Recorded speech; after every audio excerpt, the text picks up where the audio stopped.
Welcome to Behind the Play, a video and podcast product of the Hoops crew that explores the lives of Geelong players past and present, as well as the off-field figures that keep Keeping Geelong strong. My name is Paul James. Today I have the pleasure to chat to two wonderful people, both Brendan and Bianca. How are you both? How's it going? Good. It's awesome to have you both aboard. Incredible fans of all things Cats. It's plain and obvious to see for anyone who's watching the video version of the show today. So, I guess, how are we feeling at this particular point? I know we were just talking pre-recording here, Bianca, but you've been having some training sessions with Amy Mack and Georgie Pressparkas in the last few days. How's that been? Really good. What sort of things were you working on? Was there anything in particular that you were really practicing with them? So, like the bouncing. Oh, yeah. We were doing like goal kicking.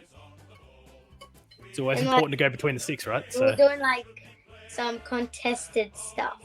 Like the defense stuff. So like spoiling it and those things. I was just saying, before, I saw some amazing photos and videos that your dad's been posting online, and it's been awesome to see how you're going. You're doing an amazing job. So who knows? Don't want to call it too early, but budding AFLW star potentially sitting with us today. It'll be the earliest, AFL or AFLW player we'll have had on the show ever. So we'll call it now. You're gonna be awesome. How are you both going in this pre-season window, though, for, I guess, both competitions? For the men's, we're still, 40 or so days away as of when we record this. And for the women's side, it's an even longer wait. Yeah, it's been pretty good, especially with the training sessions that AMAC and Georgie have put on. They've just been amazing. The sessions are so well run.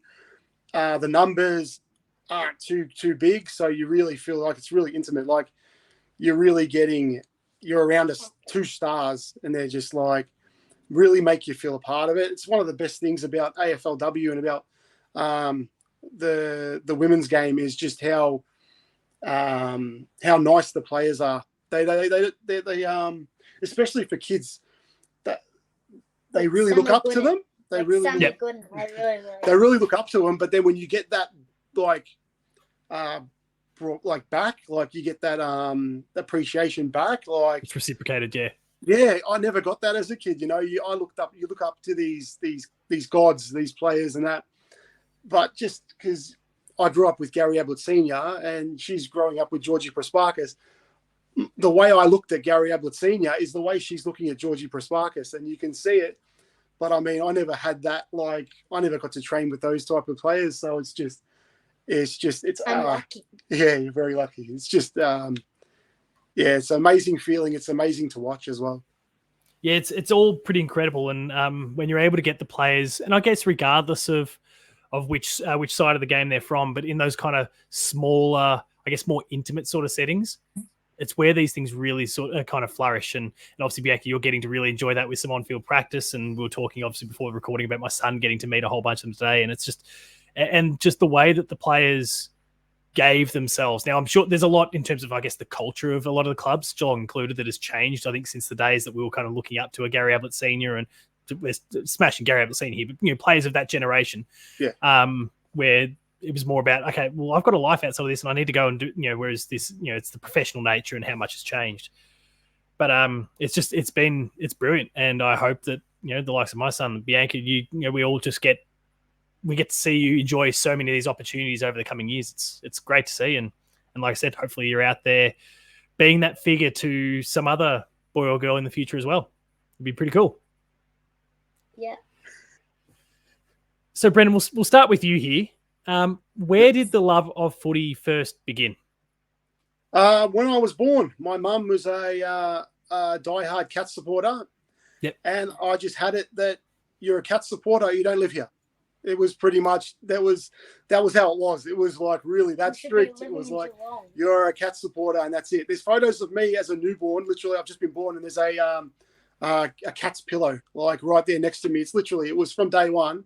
I didn't have a choice, but so that was pretty much where I become a Cats fan, and obviously through the 90s, lost a lot of grand finals and everything, but we were really lucky because obviously we had some real superstars that played for our football club. It was unbelievable to be growing up with players like Gary Hocking and Gary Ablett, watching them. Oh, it was just unbelievable. So yeah, that's where I got my start. Yeah, with the Cats. Yeah, it's a pretty incredible generation of players to come, regardless of the lack of premiership success. To have those sorts of incredible players out there is pretty unreal. Did you, considering the influence you had around you and the fact that it was basically smashed over your head, you were a Geelong supporter, children can be prone to rebel at different stages of their life. Was there any sort of contemplation of jumping ship at all, or were you very much blue and white hoops and never going back?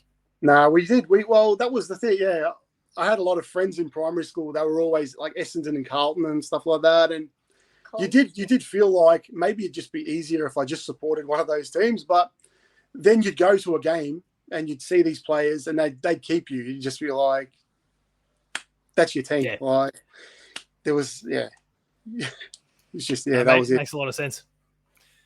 How about you, Bianca? Was there ever a moment that you were considering another team at any stage? I mean, you've got so much incredible Geelong stuff behind you, even in this shot alone, but I suspect you had plenty of reasons to stay. But was there ever a team that you considered outside of the Cats?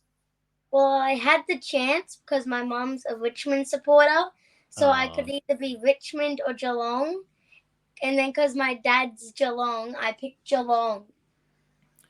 2020 could have been a dangerous time in terms of your support then, given how that year played out. Yeah, it wasn't easy. Glad we held on to you. Yeah. Nah. She was always Cats. Always Cats. She was born, I think, 2 weeks before Patrick Dangerfield was traded to Geelong. Oh, yeah. So, okay. And then her first game was Patrick Dangerfield's first game. I think she wasn't even 6 months old. So yeah, the April. Yeah, that checks out time wise. Yeah. Straight in the deep end. We got photos and videos of her as a baby with headphones on and like with half cat and so. But I think her real love for Geelong came from the AFLW, 100%. That makes sense. Those players, because the players of how welcoming they were, they became her friends. Like players like Rocky Cranston and Jordan Ivey. Just all of a sudden, like within one day, they know her name and they're saying, "Hey, Bianca," and all of a sudden you see it in her face, like they're my friends. Like, so that was really what locked her in as a Geelong supporter. I mean, it makes a lot of sense, and it's all about the representation side of things too. Like we're seeing so many numbers coming to the women's side of the game, and like the just year on year in terms of crowd support as well as the number of girls that are actually joining and participating, and that's all because they can look around and see an actual pathway here now where there wasn't 10 years ago. Yeah. 10 years? Yeah, about 10 years ago now. It felt like it was close, but it wasn't there. So, is it any wonder that, more and more people are feeling like, well, I can see myself here, and, they give it a go. And then to both of your points before, there's just so much support and care being provided by the girls that, any wonder. And it's awesome to see that you're loving it. Brendan, missing premierships, but eventually we got one in 2007. What was that moment like? Oh, unbelievable. Like, I still couldn't. It was very surreal. It was like, because the game was pretty much over in the second quarter. I never felt like I'd ever see a premiership. And then like that 2007 comes and just unbelievable. Like it was pretty much over at halftime. And I still believed in that rule that if you were caught with too many players on the field that they were going to wipe your score. I believed that was going to happen. I 100% believe that was going to happen. Just something stupid would have to happen. Something was going to happen to take it away from me. But yeah, very blessed that we've now been able to see 4 premierships, and she even got to attend 2022. So very nice. Just very blessed now to be a Geelong supporter as well. Was there a moment in 2007? And I don't necessarily mean the grand final itself, because again, I think you obviously just highlighted kind of early in the second quarter there, and I think most of us were of a similar sort of wavelength when it came to that particular day. But was there a game during the season we thought something's different? Like this is not just obviously the run in the season started pretty early. Is that obliteration of Richmond in round 6 or 7, I think it was, if I recall. But was there a moment during the season like, okay, this could be it. This could finally be the one. No, it wasn't until the prelim. It wasn't until I still believed that we weren't going to get it. Like I saw the Herald Sun front page was Cats have one hand on the cup. I was like, oh, don't say that. What is that? Yeah. But then I think it was I still think that the best game I've ever been to was the 2007 prelim against Collingwood. That, like, when that siren went, oh, my emotions just all poured out. It was just unbelievable because, geez, if we had lost that, they might have just tore the whole place down. It was just like, but then once we won that, I thought, okay, I think we're going to do it now because that was pretty much the grand final. If you can survive that, you can survive anything. There was a hint of worry for myself that we've just sneaked over the line in a really brutal encounter versus Port Adelaide, who got through pretty comfortably. That was the one thing nagging in the back of my mind between games. Okay, they're going to be potentially a little bit more fresh, a little less banged up, those sorts of things. But thankfully it meant nothing. So as we kind of roll on from there, that there's been still some heartbreak since. So I think about 2008. How did that day go? We don't like speaking too much about it here on the show, but I was there. I was at that game as well. Actually, every time I was in the cheer squad that year, so every time one of the Hawthorn players gets a medal, you can actually see me in the background, just all miserable. So every time, like, you see Shane Crawford and that, I'm right there in the background. You can see my face, just absolutely shattered. I remember I didn't get over it for days because I just believed after 2007, I just believed, we're going to do it every year. But you just get that feeling like, and it was really our year. Like, we didn't look. Well, there was that one. Yeah, there was that one Collingwood game where we copped a random 100-point hiding. Yeah, out of nowhere. But other than that, you're 100% right. Like, I woke up the next morning, I think it was a bad dream, going, what happened? We just just lost it. Like, we gave it up. But then you really appreciate, after that, like the ones we won after that. 2009, the next year, when it should have been probably St Kilda's year. Yeah, to steal it off. Still, that it goes to show that the best team for the year doesn't win it most of the time. Like, just the best team on the day, or the most informed team at that time of the year. Just we'll clip that out and we'll send it off to the Indian cricket team just to remind them of what matters most, best in the year or best on the day. But yeah, you're 100% right though, and it is one of those things that you can be the best team on paper, you can be the best performing team all year, but you've got to deliver when it counts, and sometimes it just doesn't roll your way for whatever reason. And look, I don't think we weren't undeserving in 2009, but certainly to your point, St Kilda were the better team over the course of the season. They had that amazing. As much as we're on the losing side, I think that was probably the best game that I've ever seen. Was the game early in the season with Michael Gardner kicking the goal late. And I feel like there's a decent argument made for that, but there's a very good argument made for the 2007 prelim as well. You could probably make the argument for the 2022 qualifier against the Pies as well. If we kind of keep it a little bit Geelong biased, pretty incredible game. The AFLW? No, the 2020. Yeah, I was with Bianca that game. Gary Rowan's big mark and the Max Holmes, and you were crying. I was. Many of us were, I think. I actually told Bianca with a minute to go or 2 minutes ago, if it goes to extra time, we're going home because my heart won't be able to take it. And then, when the siren went, I started crying. She actually asks me, she goes, "Dad, why are you crying?" And she didn't understand it. Just like, so I've got a video of it. Like, I'll just, there's no better team to beat than Collingwood. Like, Collingwood's our enemies. Collingwood's everyone's enemy. I think they are for most people these days. And I guess, before we then really skip into 2022, where both of you are able to reflect a little bit, there's 2011 as well. And I guess, speaking of the Pies, 2011, memories from 2011? Yeah. Nah, that was that was a very fun year. That was, Well, I think we beat them. Did we beat them 3 times that year? All 3 times. There are only 3 losses for the year. We're both us during the home and away, and then the grand final. Yeah. Nah, that was coming off 2010, losing, because it felt like going into the preseason, it felt like we were gonna fall apart because we'd lost the coach, we'd lost Gary Ablett, so we pretty much lost a player. He was about to come into his prime, Gary Ablett Jr. We just lost him, and we got a new coach that hadn't, a young coach that we weren't sure Untried. what was going to happen. And Yeah. Chris Scott, it was his first year. You weren't born. But yeah, that tells you how long ago. But yeah, that was pretty good, pretty exciting. Yeah. When Podsy went down though, where was your head at or heart at that moment? What was it, second term because he missed the second half? Yeah, Podsy was my favourite player that year. I had 31 on my back. So I was shattered. He was lighting it up. Yeah, I was shattered for him because I watched him play for Werribee and everything. So I was wrapped. We drafted him, but once he dislocated his shoulder, it almost turned the game because Mitch Duncan came in and gave us the run. So yeah, him going down actually really sort of helped us a bit. But there's a bit of me that wonders, like, had he not gone down, presumably Hawk perhaps wouldn't have played the second half that he did because Podsy was absolutely the focus and totally understandably too. Yeah. I wonder how long it would have been before Hawk, and maybe if ever, Hawk would have become the player that we know him to be. We knew the potential was there, and that was the moment, obviously the breakout moment.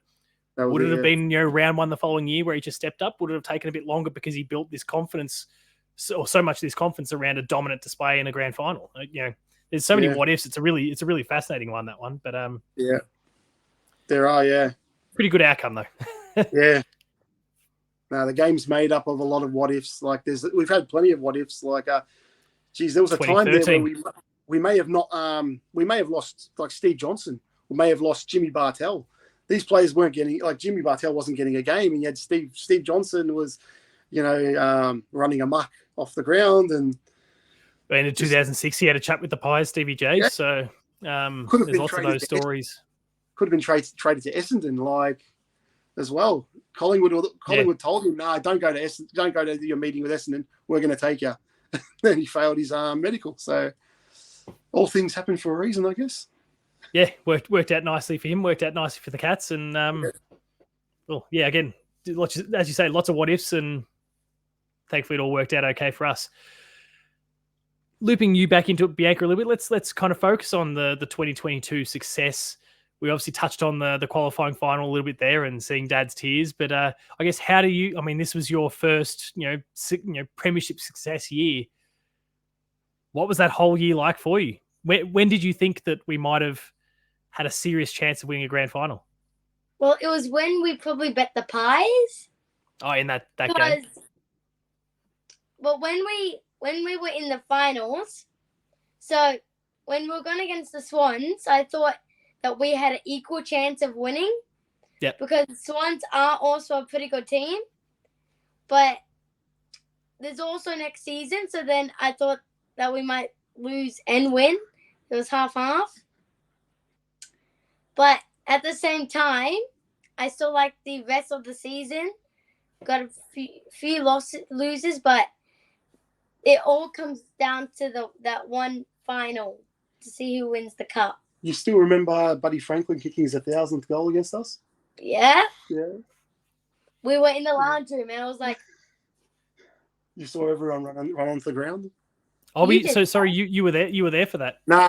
We're watching it. We're watching it at home, so He did that to Gary Ablett? I did. Oh, you still on the ground for that? Oh, of course. In 94, I think I did it at Optus Oval against North Melbourne. Very nice. It's a nice childhood memory. As a kid, I scared my mum half to death. Well, yeah, because where's he going to be? When am I going to find him again? Yeah, that was exactly what happened. That was actually my first game as well. So my first game, and I watched everyone storm the field. I go, I'm going too. So, I mean, fair enough. You're a kid. You don't know any better. I had no idea. Like, I want to go see Gary Ablett. Let's go. And so I guess once we got over that qualifying final, Bianca, you felt pretty good at that point then. Yeah.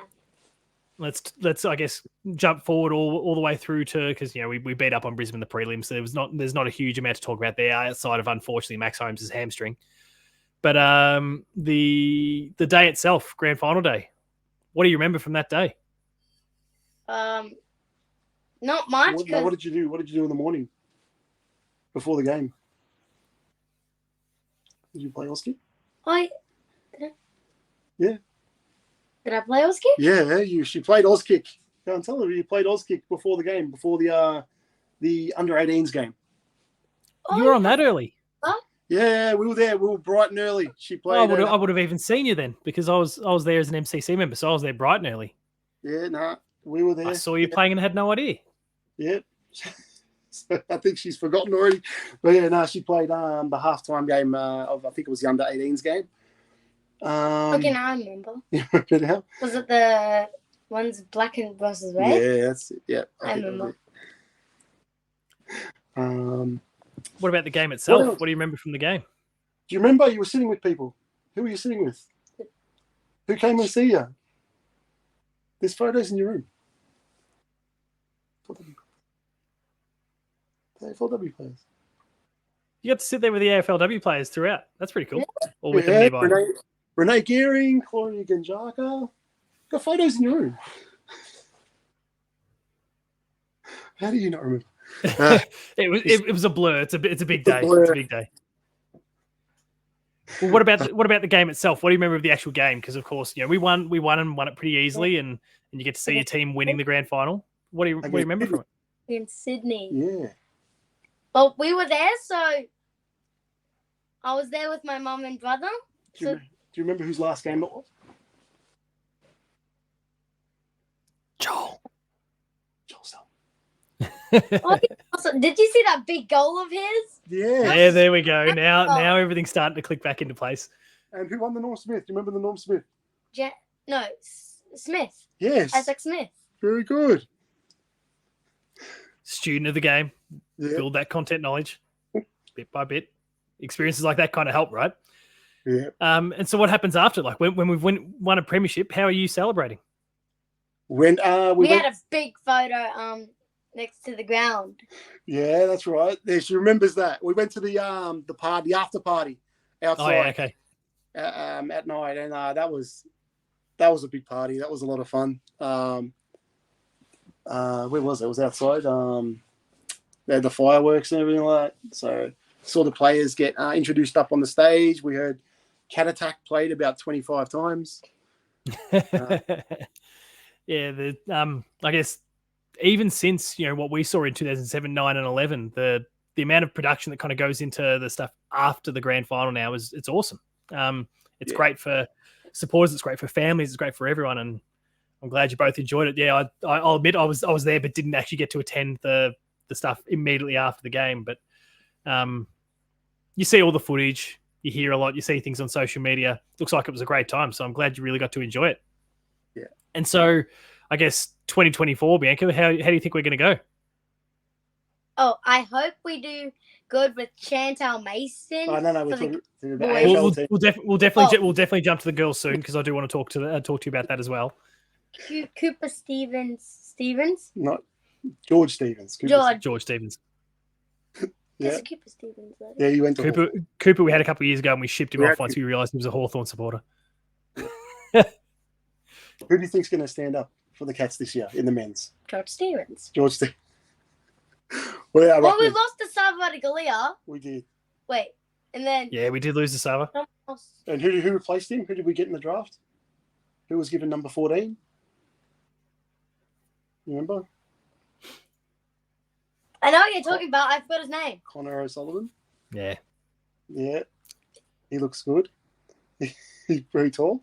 Very tall. But you're right, looks good. We were chatting, I guess, for everyone watching and listening, we were chatting pre-show today. Today I'd just been over at Deakin catching training, and Connor was amongst it and was looking fantastic. So it seems like we've drafted very, very well this year. Credit to Stephen Wells, Andrew Mackey and the team. Yeah. No, we did have a really good draft. I love that. I love the trade, pretty much the caddy trade, where we we got a second round pick for nothing, just to get the player we wanted. We knew it worked out okay. I knew we wanted O'Sullivan. Like, there was really no need for us to draft another forward because we've got Scratch and Neil, we've got Hawkins, we've got Jeremy Cameron. So it's like, but we needed another key defender. So it was pretty clear we were going to take Connor O'Sullivan, but if you can. I mean, look, it did still kind of. I actually I completely agree with the sentiment, and yet I think I got so suckered in by the reports and things that you hear. I mean, I guess it's pretty well documented for people because I did a bit of a live watch along on the Hoops YouTube channel that I kind of fell hook, line, and sinker for that. Okay, we've missed out on Curtin that I was hoping that we'd grab because he's versatile, can play both ends. Adelaide grabbed him. Okay, well, I guess if that's not going to happen, all the talk beyond that says it's going to be Nate Caddy. All right, that's what's going to happen. And then all of a sudden the trades start happening. I'm like, what is going on here? I take a look at the pool of players beyond Nate Caddy just to work out, okay, what are they playing here? Because this doesn't make a lot of sense if Nate Caddy's the one they want. And you look at the pool of players and suddenly it becomes, oh, hang on, this is so obvious. This is so obvious. Yeah. So very well done again, Stephen Wells. And he wanted Mana as well. He said after the draft they 100% wanted Mana, and I don't think he would have been there in the third round for our third pick. I reckon he would have been taken. So he had the plan. The plan was there, obviously, I think. Absolutely. So it all worked out. And then to get George Stevens that late, like I think pick 58, that's insane. We should have got him earlier. That's almost a rookie list spot. Like pretty much. Well, in this day and age of the draft, it almost is, because the amount of picks that are lost for academies or father sons, and the way that you've got to kind of trade those picks in to get your higher one. It really is kind of the equivalent these days. So anyway, I think you're right. We've scored a bargain with George, and I think you add Lawson, Humphries, and a whole range of other players in that window as well. And they just, I mean, Stephen Wells rarely misses, right? I feel like he's done an amazing job yet again, and hopefully we've built ourselves a nice future at the Cats. Yeah, love Mitch Edwards. Yes, sorry, he's the only one we didn't shout out there. Good point. His mindset is great. I love that he hates it when he loses a ruck contest. It's like, oh, that's beautiful. That's exactly what I want. Yeah, I don't mind that sort of. I mean, I just imagine the sort of 1-2 pairing in the next few years of him and Toby Conway, and what could be possible between the two of them. So it'd be great. Why does he not like winning a ruck? He doesn't want to lose one. Doesn't like losing. He doesn't like losing a ruck contest because he wants to win everything. You can win the game at the end.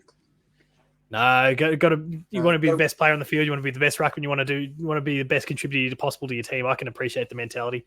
It's hard to win them all the time, but I can appreciate the mentality.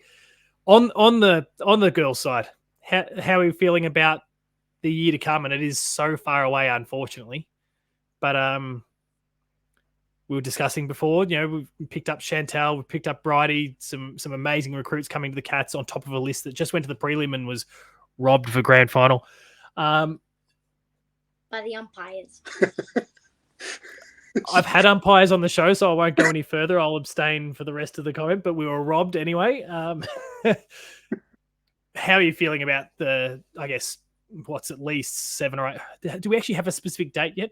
I think it's still fair. I don't know if it's actually, is it locked in? I don't think it's even locked in yet. I think they still go year by year, don't they? I think they're still kind of playing it safe. I'll see if I can Google it in the meantime, but no, they've just got VFLW dates. Yeah. No, nothing just yet from what I can see, unless I've missed something there. So, but I guess, in terms of if we're thinking about that Cat squad and what is to come of it, how are you feeling? Feeling pretty confident? Really locked in for the season. I think it's the world's at their feet, I think, at the moment. Like their natural improvement with their youth, like they can only get better. Like, and they've shown really they could have done it. Like we could have done it this year. Like if we only got one more goal, we would have won because we lost by 4 points. If only the holding the ball rule existed. Oh yeah. No. We're not bitter at all, are we? Very hard to watch. Very hard to watch. I was crying that time. Yeah, I think everyone were. Yeah, it was a pretty rough one. But so proud. And I made homemade salad. Just so proud of the team though from that night. Just what they managed to do was unbelievable. I made homemade signs. Yeah, you did. You made more signs. Yeah, and I think that's a really important thing that we should get to straight after this too. Is some of the amazing artistry that comes from this household. Now you've got a skill set, a well and truly established skill set in caricatures and cartoonists. You've done a whole range of different amazing things, but you were applying it to the love of the Geelong Football Club. And so, if I referenced things like social media before, and of course we see these amazing caricatures of Georgie as an example, but there's heaps of other awesome ones that you've put out there. I guess, where did this love of the art form, there it is actually, where did the love of kind of that form and that style of art form for you in the first place? No, I was always making the banners. As a kid, I always I wanted to be a cartoonist and a caricaturist, and he made the characters for the banners, the old banners. Yeah, in 2004, I think it was. I was doing the caricatures for the banners, for the match day banners, for the teams, for their milestone games, and then over the years, I was a graphic designer, and then I did some sign writing. And I remember, I don't know how old Bianca was. I think Bianca was 4 years old, and she had a pen and paper out, and she's done a picture with a number 26 on it, and it says Maddie, I love Maddie Boyd. And I'm like, Bianca, what are you doing? And she says, I'm making a Maddie Boyd sign. And it's got coloured pencils, all different colours and stuff. I'm looking at her going, I could make you one of those. And that was exactly how it started. Like, I made her one, and then all of a sudden, here we go. I'm seeing some things starting to creep into the shot. Please, bring them out if you want. Show off the. I'm sure there's people who haven't seen these or haven't associated them with you. So, yeah, there's one there. Very, very cool. But then she wanted one of Rocky Cranston and Jordan Ivey and who else is there? Mia Skinner. And then all of a sudden now, here it is. That's the first one. You're more than welcome to show them off, because I think these all need to be seen. I'm sure there's lots of people who've seen these in the crowd but haven't necessarily associated them with you. So please show off all the incredible work. This is that. So that's the first one there. That's the Maddie Boyd one. And then there's Rocky Cranston. Rocky on the back. I got the Rocky signed when I was playing Auskick. I still remember. Yeah. And then it just every time anytime a player pretty much says something nice to her, I want one of those. I want a sign of her. So that's how it started. Georgie, Aisling. But the Georgie one was my one that she hasn't managed to take me yet. Aisling was mine. Usually, I've tried to make a couple for myself, and then she usually steals them. Like my Ollie Henry one, that was mine. Oh, yeah, okay. Aisling one's mine, fully mine. So what do you got? You got Ollie Henry here? Ollie. Yeah, I think we've seen the very awesome Ollie one. It's fantastic. Also, just such a great shot in the first place. Like, that moment was awesome. Shame about the result that day, but it was a great moment. Even though we are, there's if Chloe doesn't get you, Shelley will. And Michaela. Michaela Bowen. She's number one on the field and number one in our hearts. Oh, look at these. They're fantastic. So I'm hoping that everyone, just while you continue to show these off, I'm hoping that everyone watching and listening today is absolutely checking these out and making sure that when they're next at the game that they're checking out. We can see Nina there. Nina. I can't quite see. Is that Georgie? That's Claudia Gonzaga. But still, it's kind of a mistake. I can't quite see the Claudia one though in the show. Oh, there we go. So I got Bowie. Yeah, Michaela Bowen. Oh yeah. So, yeah. We've got tons more. There's a lot. There'll probably be more over the off season as well. Well, we've got two new girls that we need to make it for both Bridie and Chantel. Chantel definitely has got one coming, 100%. Aren't we doing the thing for Chantel? We'll do something, but Chantel Mason. We watched her over the last year play for the Geelong Falcons. So we saw her kick a ton of goals for the Falcons, and then when her name was read out, it was just awesome. She had a few big bags over the course of last year. So, as I was kind of doing the research and making sure I got all my numbers together, I couldn't help but notice that there was a string of, I think it was about, I can't remember now. I should really remember because it's only like a week or two ago that we chatted, but it was about 15 goals in 3-4 games, something like that. Like she was with a particularly large bag in there along the way. So a bag of 7, I think, one game. Yeah. She's a star. Absolute star. So, 7 goals in any form of the women's game at the moment in the current climate for the game is enormous. You just don't see it. So, I mean, considering some games you'll get 7 goals kicked in total. So that's right. it's an extraordinary effort and really shows the extraordinary talent that she's got. And Bridie's incredible as well. And I think they're going to be a wonderful pairing for the Cats going forward. And they'll all get to have some incredible art put together based on them soon enough. 100%. And undoubtedly here, the two of you cheering them out, as well as many others, I might add, for cheering them out from the crowd as well. It's going to be fantastic. The future is very, very bright for the girls. Do we think we can go all the way, though, with the girls in 2024? 100%. 100%. That's what we want, I think. What do you reckon? You think we'll get it done?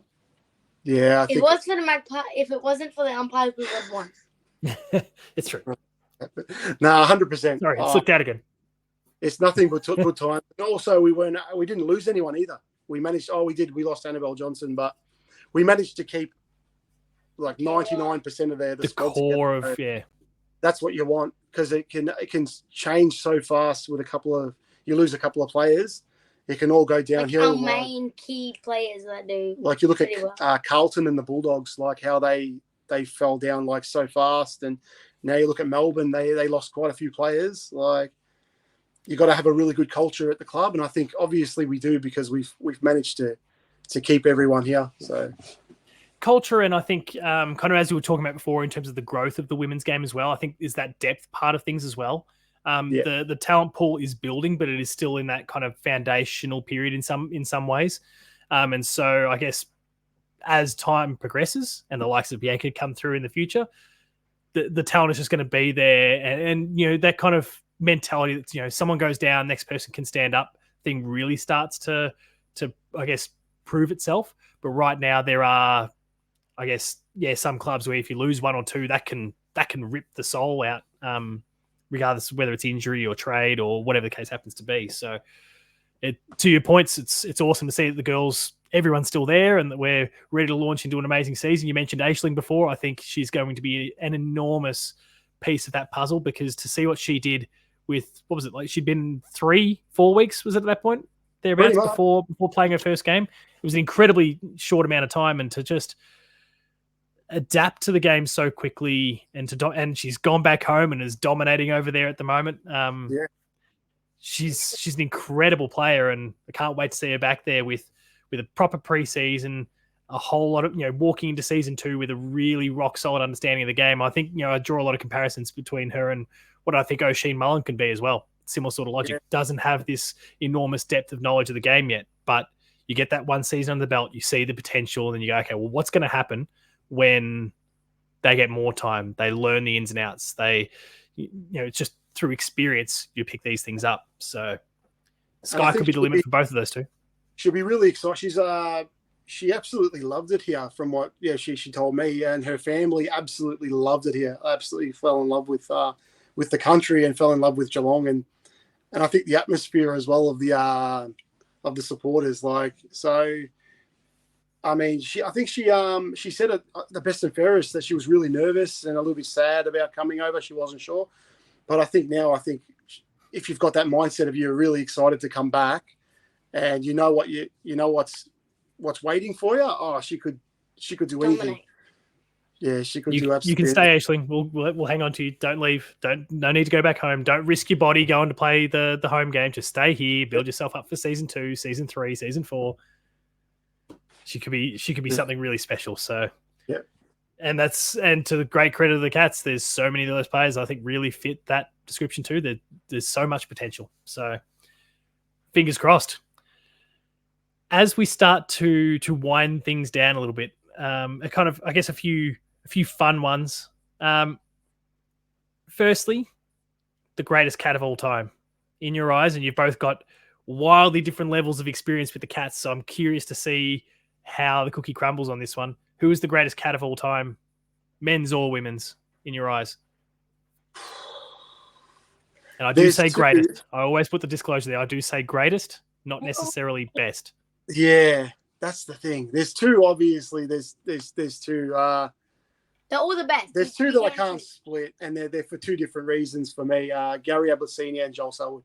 Yeah, that's right. I thought you were going there. I might too, but I think like obviously Joel's just got the longevity. He's got all the awards. He's pretty much the heart and soul of the club. He is for us. But I think Gary Ablett Senior just had the eye test. He was just something I've never seen before.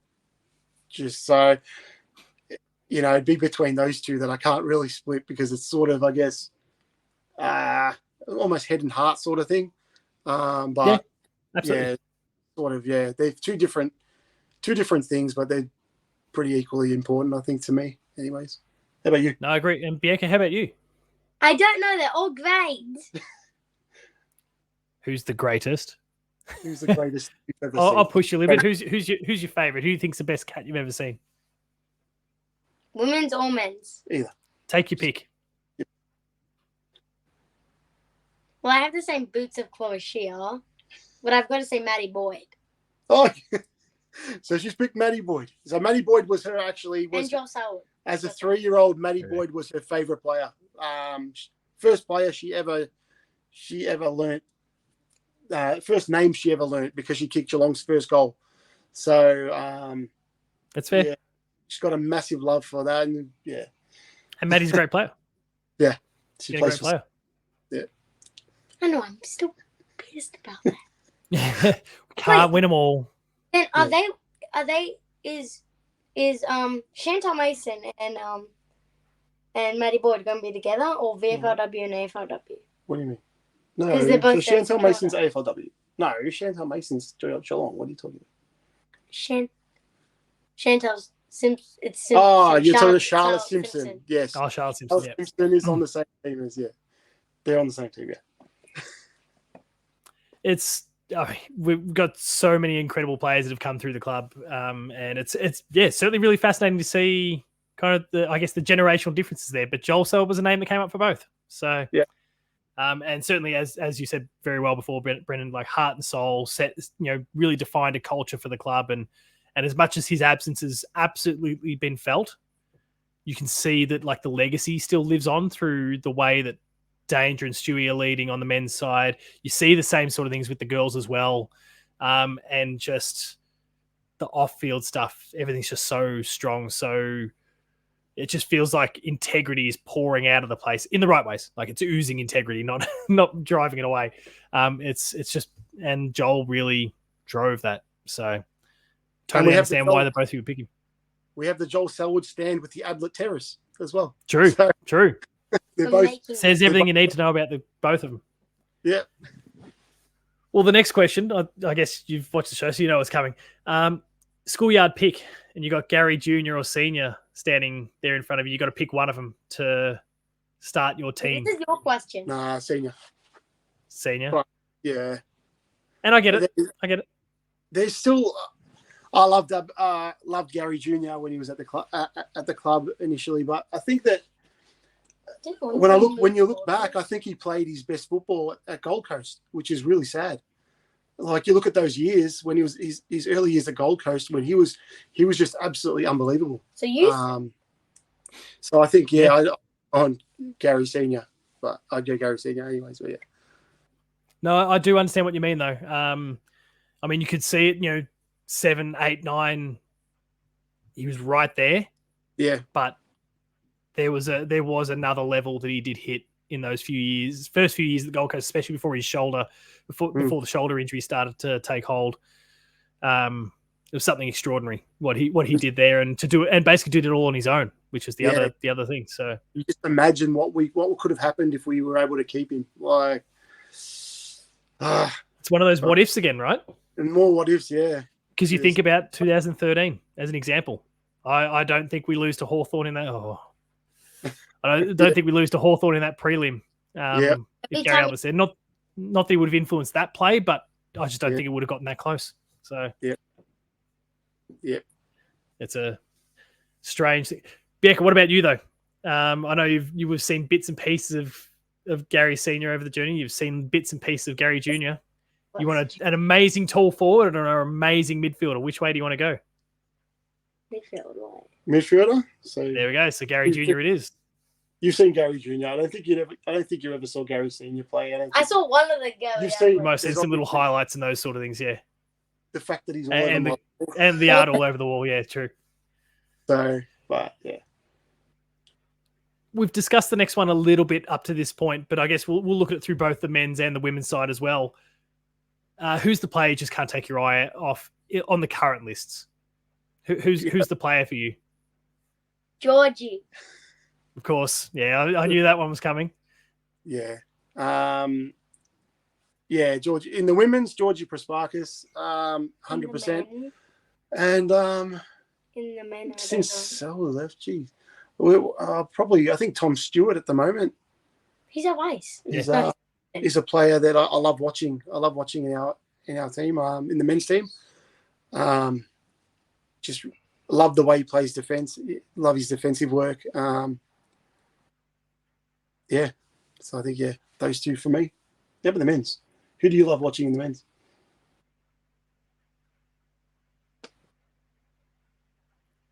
It's hard to choose. They're all so great. No? I can't decide. You can't just... That's fair. We again have a blessing with the number of amazing players that we've got there, whether it is a Tom Stewart, whether you think about, Tom Hawkins and Jeremy Cameron kicking bags of goals up that end.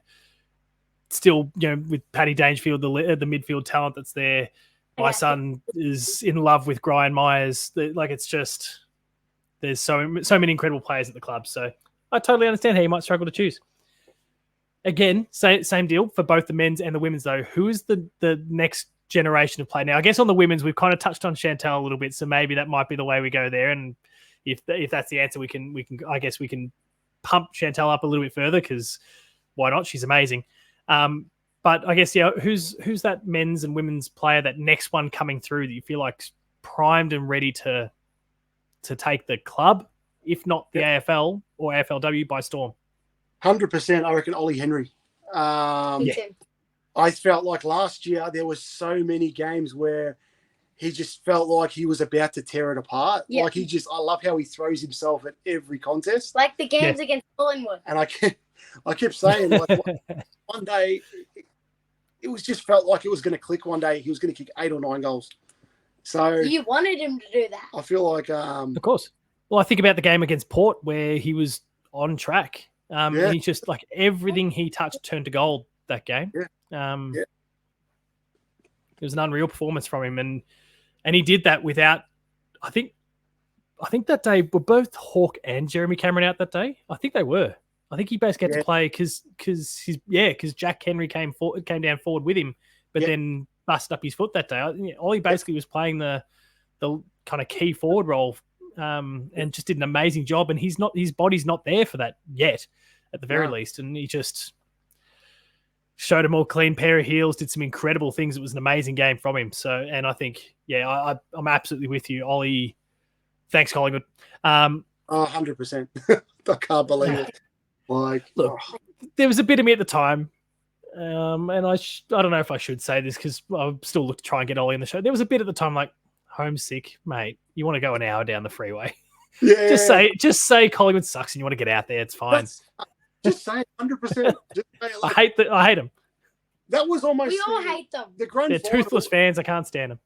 The grand final, the cherry on top of the grand final was seeing Ollie Henry in the box with like some of the players that weren't playing. I missed that bit of footage. So when I saw that, I'm like, and people started saying on social media, "Oh, he's going to Geelong for sure." Dad was on his phone, and then he was telling all of us that Ollie Henry was in the box because he didn't notice that, and then me and Dad were just jumping up. So he looked like he was having a good time, and I was like, "Oh, geez, if we could somehow manage to get him." And then then all of a sudden we get a top 10 pick, we get Jai Clark. Like, I know. It was just, I know. Didn't Jai it was just all like his foot? Yeah, he injured his foot. But yeah, it was just all happening. Yeah, it ended up being a pretty great draft for us. I know, we speak about Jai obviously injured his foot and we didn't really get to see the best of him last year. In fact, we didn't get to see more than about 10 minutes of him in the senior level last year. But I think it's going to prove to end up being a very good draft, that one. It just takes a little bit of time. And so it has been an incredible conversation to get to have with the both of you. thank you both so much for coming on the show and discussing this love of the Cats, the extended history, and the flourishing future that's still to come. It's been awesome to have you both on board. If people want to see a little bit of what you're up to, Brendan, I know you're on social media. We get to see the amazing artwork at the grounds as well. Where should people go if they want to see what you're both up to? Oh, you can see me. I'm on Instagram. I love sharing everything that is going on with Bianca's football dreams, and also Declan. Declan's in bed at the moment, but he plays Auskick. He's just starting Auskick, and he's a buddying football as well. But also we're at pretty much every Cats game, every women's game. Well, we have been this every VFLW game. So yeah, just come down and say hello. You can grab one of my signs if you want and help us out with it. Yeah, I think the way things are going with the number of them that you're making, we might just need to enlist as many people as they can to just stand with you guys and hold them, because there's too many for the 2 or 3 of you alone to be able to juggle. So, well, my mum can hold 2. I can't hold 2. I can only hold 1. That's right. I mean, as we mentioned, as you both kind of showed off before, there's so many amazing pieces of art that are available. So tag along and help out. It'll be good, everyone. Bianca, thank you so much for coming aboard as well. Wishing you nothing but the best with the footy endeavours. It's been awesome to just see little bits and pieces from what you've been up to with Georgie and AMAC lately. Keep tearing it up out there. I'm sure you'll have an incredibly successful road ahead from here, and hopefully it does end with you specifically, because I know the fates could conspire against us and see you at another club. Hopefully it is the blue and white hoops, and if not, let's get the agreement in place now. If not, if you find yourself somewhere else, especially God forbid if it's Hawthorn, if you somehow find yourself in another club, like Ollie Henry, you got homesick and you need to come home. Doesn't matter how close they are. You're homesick and you're coming back to Geelong. Okay? We just tell them, no, I don't want to be here. I want to go to Geelong. We cannot accept it. Or you go like the real. Who was really stubborn about it in the draft? Was it Jason Horn-Francis? And I'm leaving. I'm going to go. I don't want to have ice baths. I don't want to do this. I don't want to do that. Yeah. Come on home. And that's it. You're out. Yeah. And we'll welcome you back with open arms. Me and my dad coming onto the show. No, it's been a pleasure. It was really nice to hear before we started recording that that you've been checking the show out and I guess listening into what the amazing guests have had to say and dealing with my stupidity along the way. But it's been a pleasure to get to chat to the both of you as well. So thank you both so much for coming on the show. No, thank you very much. Pleasure. Cats fans, if you haven't already done so, please make sure to subscribe to the Hoops Crew on YouTube. There's lots of awesome content there, more behind the play episodes, our summer series where we've had myself, Ben, Phoenix Foster, a range of players coming on. Lots of cool stuff. The chaps have joined us for this year. There's awesome things going on at the channel, so subscribe to all of that. Subscribe to Behind the Play on podcast feeds as well if you want that audio version. Plug it into your ears as you're driving to work. But otherwise, remain Geelong strong. Thank you very much for watching and listening, and we'll see you next time. Go Cats.